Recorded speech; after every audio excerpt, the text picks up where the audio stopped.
Gabegie à Bercy, ce pourrait être le titre d'un rapport encore confidentiel de la Cour des comptes qui dénonce les primes, plus ou moins officielles, accordées aux fonctionnaires du ministère des Finances.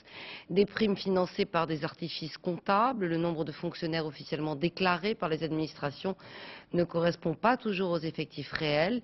Explication de ces jeux d'écriture par Jean-Bernard Schmitt et Jean-Paul Chapelle. L'administration des finances cultive traditionnellement le secret. La Cour des comptes révèle aujourd'hui que Bercy a en outre des usages quelque peu éloignés de la légalité. Le ministère est tout simplement accusé de truquer les statistiques de ses effectifs. 180 000 fonctionnaires des finances déclarés, 36 000 de moins en réalité. Selon le rapport cité par le Canard enchaîné, il n'existe apparemment aucun fichier centralisé des personnels de l'ensemble du ministère. Pourquoi? Pour mieux payer les plus hauts fonctionnaires, car le système des salaires est tout aussi opaque. Moi, lorsque je suis arrivé au ministère, j'ai souhaité connaître la rémunération des 250 personnes qui étaient au plus haut niveau de salaire et de primes dans mon ministère. Eh bien, j'ai dû persévérer, demander de nombreuses fois cette liste qui n'existait pas, et je l'ai obtenue au bout de 6 mois.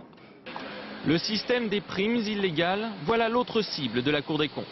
Le rapport estime que concernant la Direction générale des impôts, aucune indemnité spécifique, à l'exception de celle versée aux agents des hypothèques et du cadastre, n'a un fondement convenable.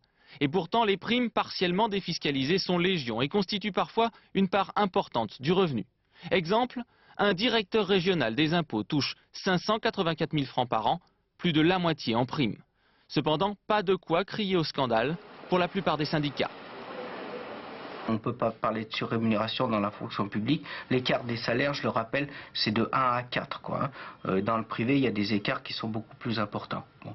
Après, sur le problème de fond, quelle est la nature des rémunérations? Là, oui, il y a un vrai débat. Ce soir, la Cour des comptes se refuse à tout commentaire. Son rapport définitif sera publié le 10 janvier. Il devrait mettre en cause la plupart des ministères qui utilisent les mêmes ficelles que l'administration fiscale.